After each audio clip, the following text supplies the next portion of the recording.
I was 12 the first time I saw Samuel Brooks. He'd just moved into the house next door, a small white bungalow with peeling shutters and a fence that leaned ever so slightly to the left. Fairview was the kind of town where front porches were always swept, lawn signs told you who to vote for, and secrets traveled faster than mail. Within hours of his arrival, the rumors began to bloom like mold in humidity. "That's the man from the Gibbons case," whispered Mrs. Platt, clutching her cardigan like it could protect her from whatever evil she imagined. "The one who went to prison for assaulting a neighbor. A teacher, no less." I had no idea what the Gibbons case was, but my mom clearly did. That evening, as I reached for my bike helmet to ride before dinner, her hand shot out like a trap, grabbing my wrist so tight it left faint red imprints. "You don't go near that house," she said.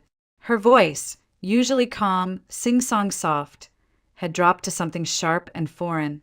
Not the fence, not the sidewalk, nothing. I wanted to ask why. I wanted to understand why someone dangerous would be allowed to live across from the neighborhood park, next to a family with a toddler, in a community where even mailbox height was debated at HOA meetings. But the look in her eyes froze the words in my throat. This wasn't up for discussion. Over the next few days, I noticed things no one else seemed to pay attention to. Mr. Brooks, always Mr. Brooks to my parents, like naming him gave him weight, never approached anyone. He didn't wave when people jogged past, didn't chat over hedges or accept welcome pies. He spent hours in his backyard tending a garden so meticulous it looked like a catalog spread. Tomatoes staked like soldiers, sunflowers reaching for symmetry, each row labeled with handwritten signs tucked into the soil. He kept his porch light on until 3:45 p.m. every weekday, exactly when my school bus dropped me off. The moment I stepped onto our driveway, it would click off like a switch had been triggered. When the mail-well truck refused to walk packages up to his porch and instead flung them from the curb, nobody blinked.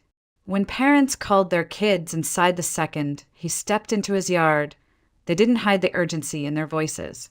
It was as if the ground he walked on was contaminated. Some of the neighbors went further. Mrs. Caldwell, whose retirement plan included keeping the neighborhood moral, created a spreadsheet labeled Activity Log Brooks Household and assigned shifts. Every time he left, returned, or got a package, someone would write it down. No one ever knocked on his door to introduce themselves. No one asked questions. They just watched and whispered. The strangest part was how little Mr. Brooks gave them to document. He left every evening at 7:30 sharp, always in the same beat-up navy blue truck, dressed in the same utility jacket embroidered with Fairview salvage. He returned around 6 o'clock in the morning, parked quietly, and disappeared inside. On weekends, he was in the garden. But the moment a child wandered out with sidewalk chalk or a stray basketball bounced too close, he vanished, as if the sound of children sent him back into hiding. At first, I believed the adults. I avoided the sidewalk in front of his house, took the long way to the bus stop, and quickened my step when his porch light was on. But then, small things began to unravel the story. Like the day the Jefferson twins tried to follow me home from school, throwing pine cones and yelling names, and he suddenly appeared by his mailbox, pretending to adjust a latch. The boys turned and bolted without a word. Or the time our sprinkler timer malfunctioned, and Mr. Brooks walked over the next day with a replacement battery, saying only, "Your system's corroding. Might want to check the valves." My mom slammed the door after accepting it. "He's trying to ingratiate himself," she muttered. "That's what predators do. They get close before they pounce." But I'd seen something else entirely. He hadn't tried to come inside. He hadn't lingered. He'd handed over the battery and walked away, like someone who wanted to help but knew he'd never be trusted. I started watching from my bedroom window more deliberately, not out of fear, but confusion. The man everyone warned me about didn't act like a monster. He acted like a ghost. Quiet, faded, always retreating before someone could shout. And yet always watching, always at the right place, the right time when I needed someone to notice. It was early October when the storm finally broke. The sun had already dipped behind the hills that cradled Fairview, and the air was crisp with the kind of chill that hinted winter wasn't far off. I'd stayed late at the library, lost in a book I wasn't supposed to be reading, To Kill a Mockingbird, ironically. It was getting dark by the time I started the walk home, but I wasn't worried. Not at first. The shortcut behind the mobile station was faster, and I'd taken it dozens of times before. But that night the air felt heavier. I heard the voices before I saw them. Well, if it isn't little Lila, someone sneered. Jake Horn and his two shadows, Ben and Tyler, stepped out from behind the dumpsters like a scene rehearsed too many times. Jake was already a junior despite still being in middle school. Shaved head, leather jacket, and a reputation for cruelty that even teachers pretended not to notice. He shoved me hard against the brick wall. My backpack hit first, then my shoulder. I winced. "You lost?" he asked, fake concern dripping from his voice. "Leave me alone," I said, my voice smaller than I wanted it to be. Ben laughed and grabbed my backpack, unzipping it like it belonged to him. My books spilled onto the pavement, one landing in a puddle of something that smelled like rotten oil. "Ah, is this your precious science project?" Tyler teased, lifting a packet of papers and tearing it in half with a slow, deliberate smile. Jake leaned in close enough that I could smell the gum on his breath. "Maybe you need a little lesson in manners." I don't know what I would have done. Probably cried, maybe tried to run.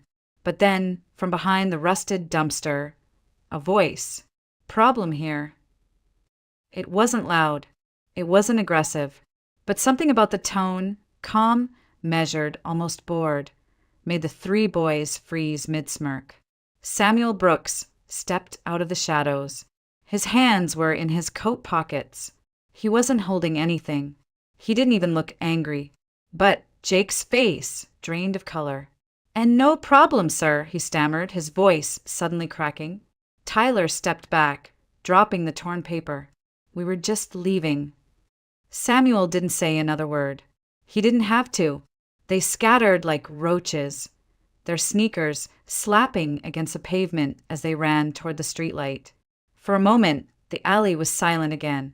Samuel looked at me, not with pity or disappointment, but something else, a quiet sort of sadness. He crouched slowly, picking up my books one by one, shaking off dirt with care. "Are you hurt?" he asked. I shook my head. The wall had scraped my shoulder, but that didn't matter. "Good," he said softly, handing me the last of my papers. "You should get home. It's not safe here after dark." I wanted to thank him, but the words tangled in my throat. He turned to leave without waiting, heading back toward the dumpster, his shoulders hunched like he carried something heavier than groceries or garbage. When I got home, my mom was just finishing dinner. One look at the tear in my jacket and the dirt on my hands, and she exploded into full-on panic mode. "What happened? Did someone hurt you? Why didn't you call me?" I told her mostly. The library, the boys, how someone had shown up and scared them off. I didn't say who. She sighed, dabbing antiseptic on my palms with too much force to be comforting. "This is exactly what I was afraid of. You're too trusting, Lila. There are dangerous people out there." The irony sat on my tongue like poison. The man she feared most had just saved me from 3 actual threats. He hadn't asked for anything. He hadn't told me to keep a secret. He hadn't even told me his name. He just helped. But the next day, the truth caught up with me. When I got home from school, my mom was waiting in the kitchen, her arms crossed and her jaw tight. "Mrs. Platt saw you talking to him," she said, her voice low and trembling with fury.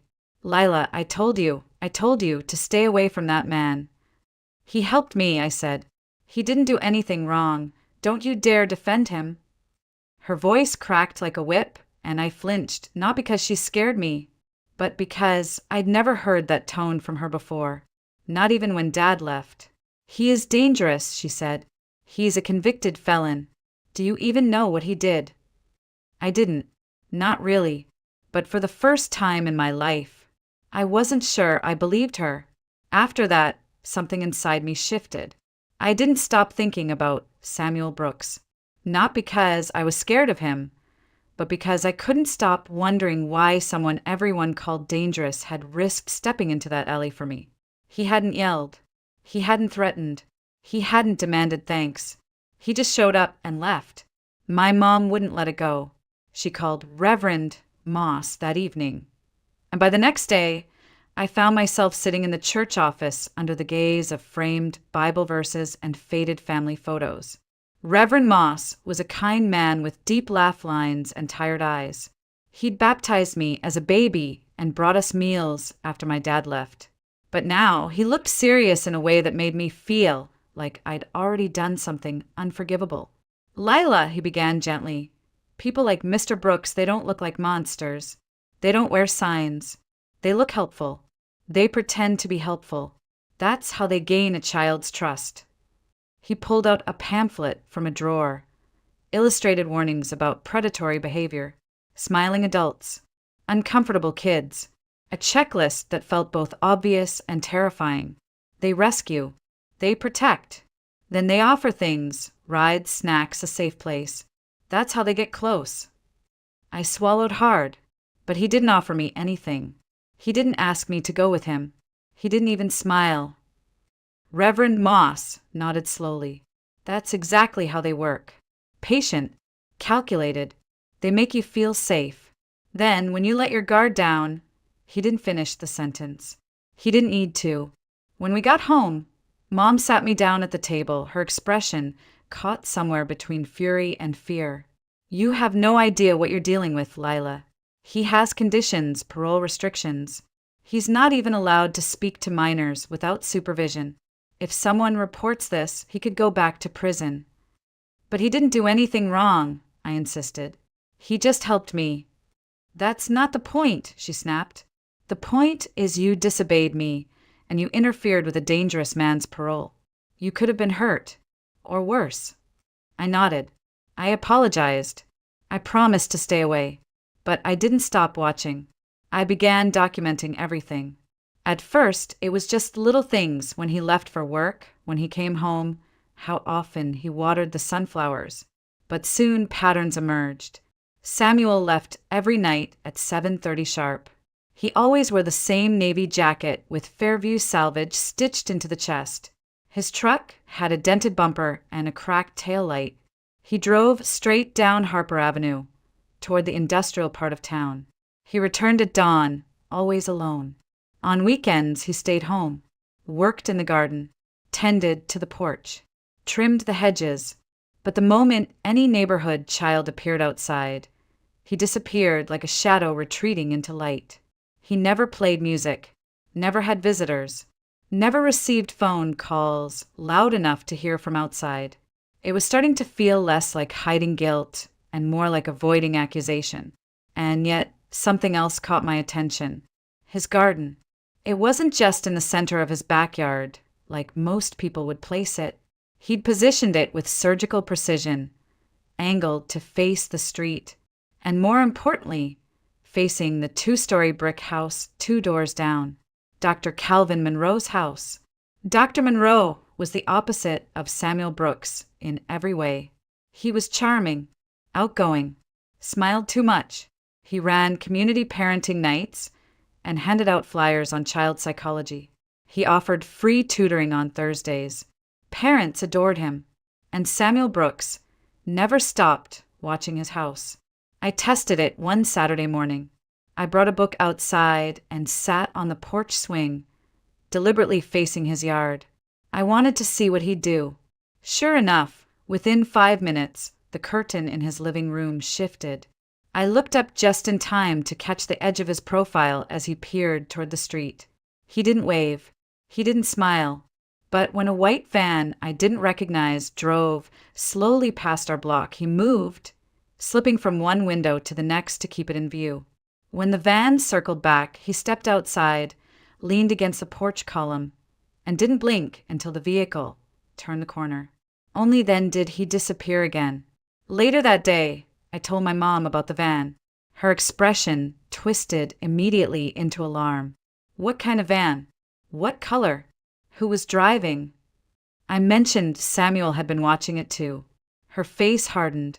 He was probably the one in that van earlier. Predators case neighborhoods. That's what they do. It didn't make sense. Why would a predator scare himself off?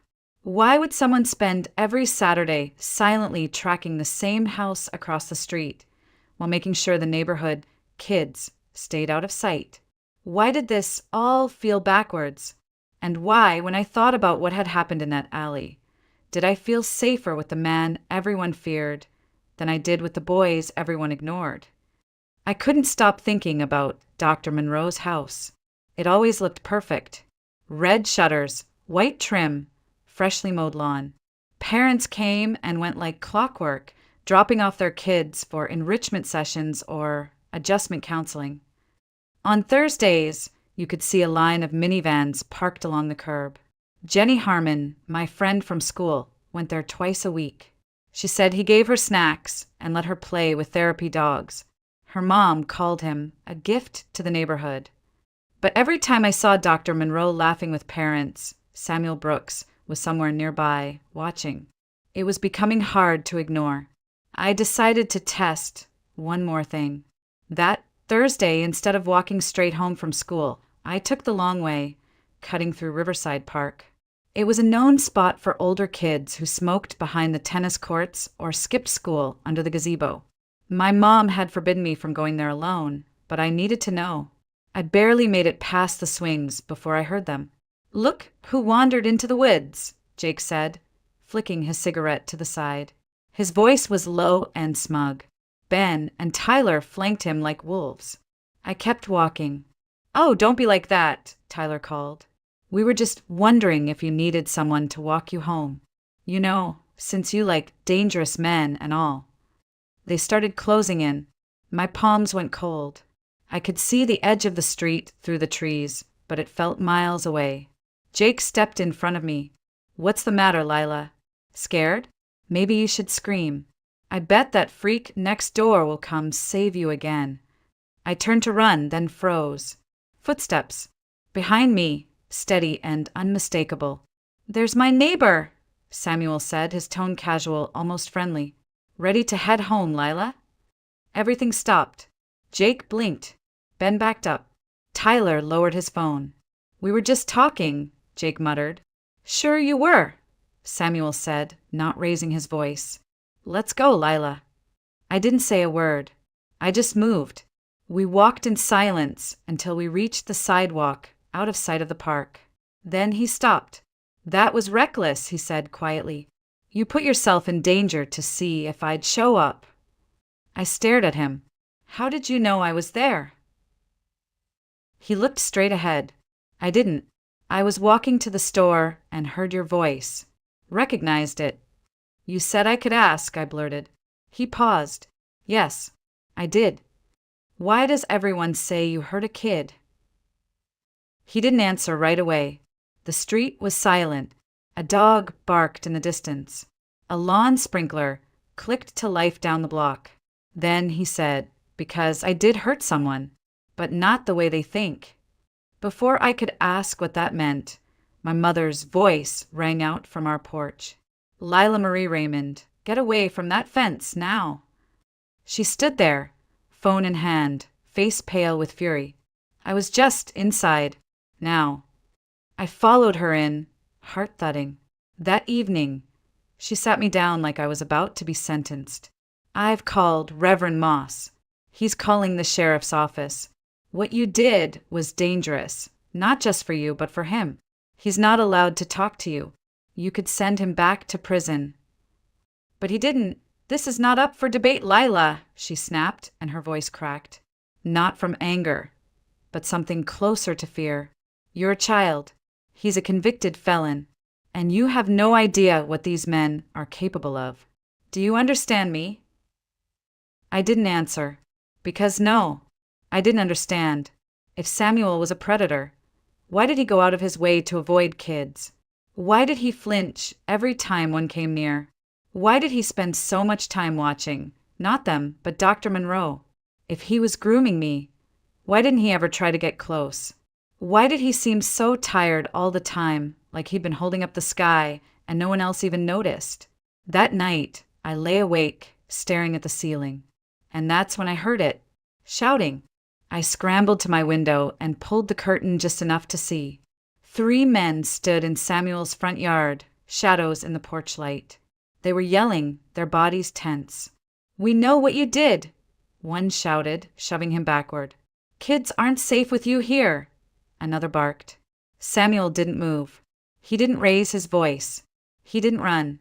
"We should take care of this now," the third man growled, "before he hurts anyone else."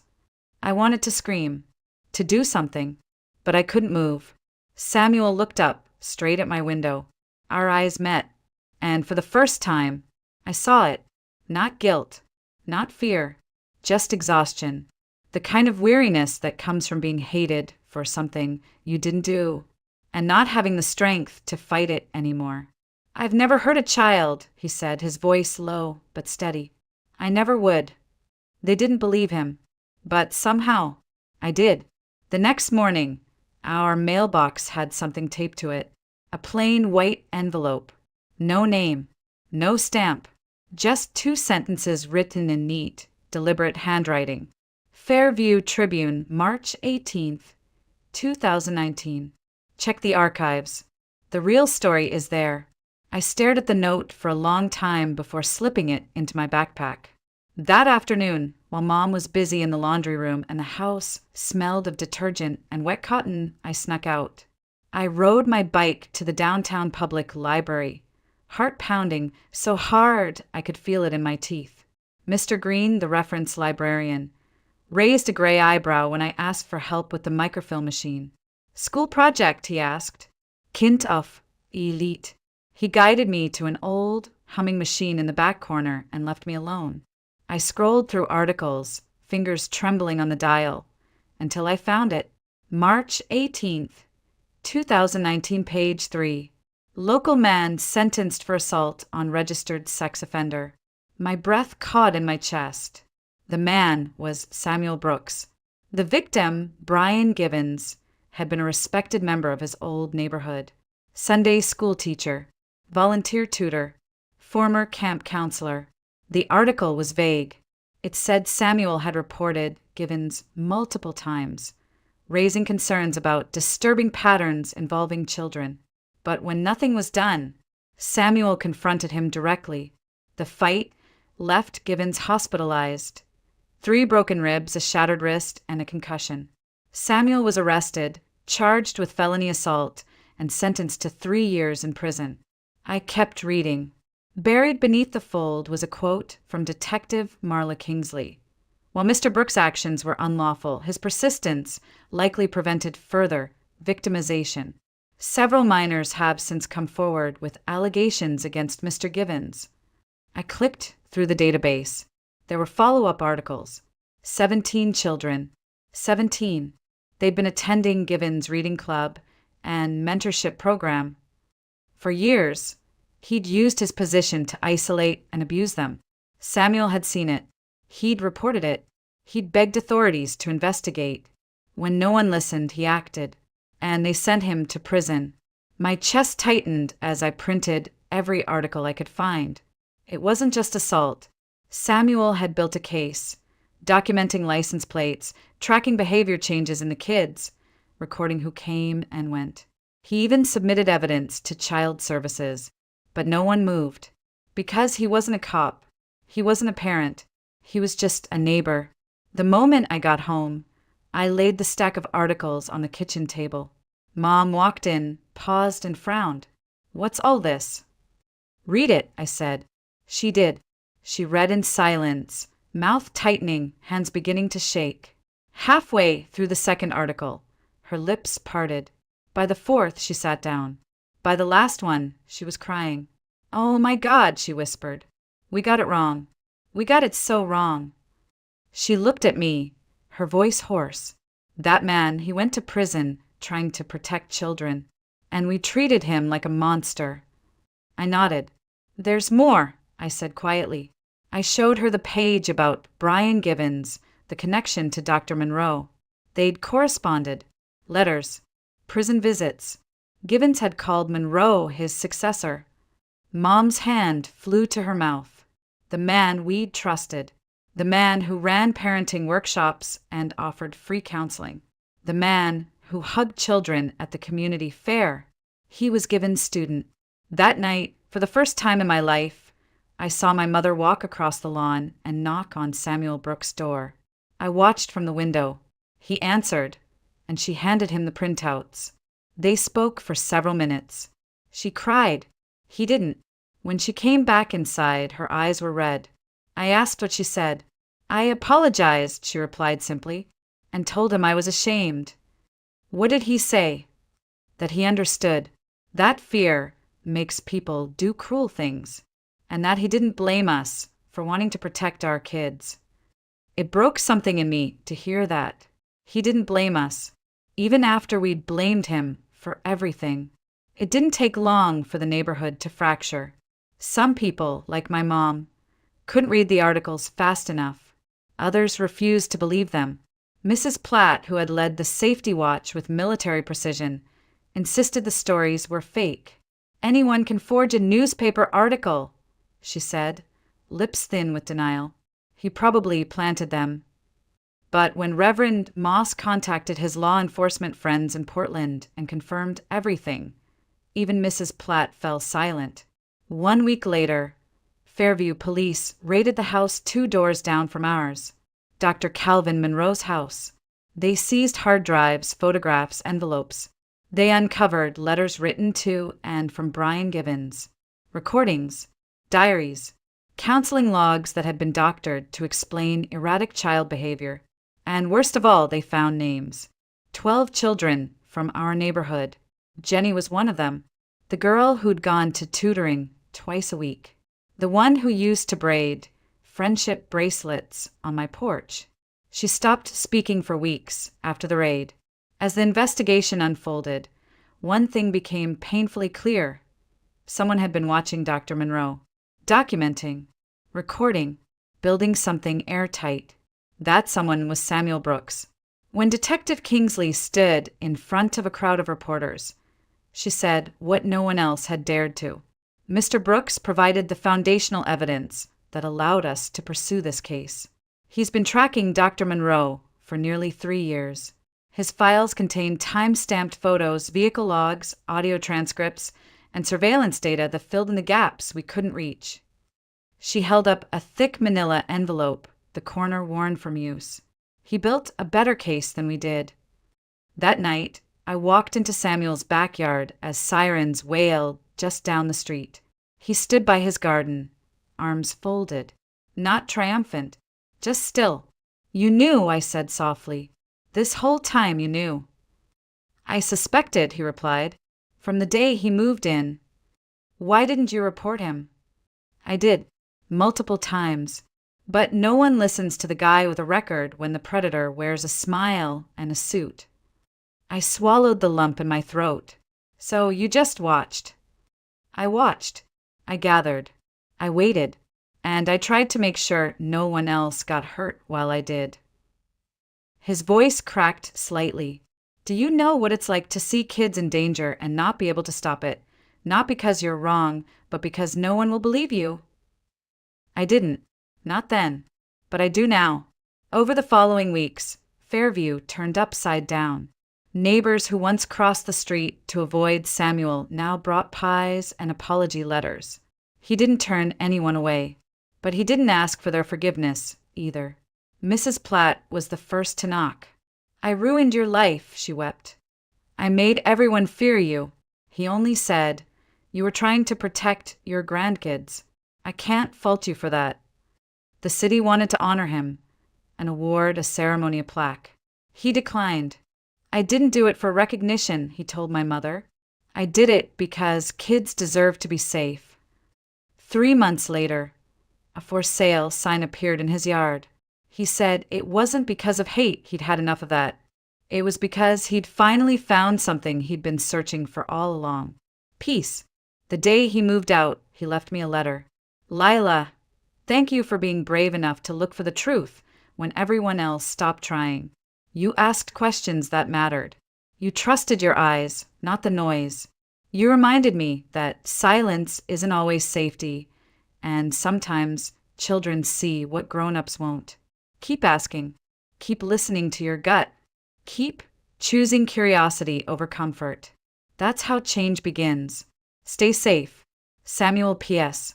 I left something for you in the garden. Behind the sunflowers, I found a small metal box buried beneath the soil. Inside, a photo of Samuel in uniform, much younger, standing with a group of soldiers in front of a tan stone wall marked Afghanistan, 2009. And next to it, a brand new bike lock and a key. So you can ride without fear. Kids shouldn't have to worry about monsters, especially when the real ones don't always look like monsters at all. They tore down Dr. Monroe's house that spring. In its place, the city built a park. There's a small plaque beneath the swings that reads, "In memory of courage, for those who speak up when no one wants to listen." Now I'm 25, a social worker. I investigate abuse claims and listen to voices people dismiss. And every time I step into a case that no one wants, I think of Samuel Brooks, the man we feared, the man we judged, the man who saved us all.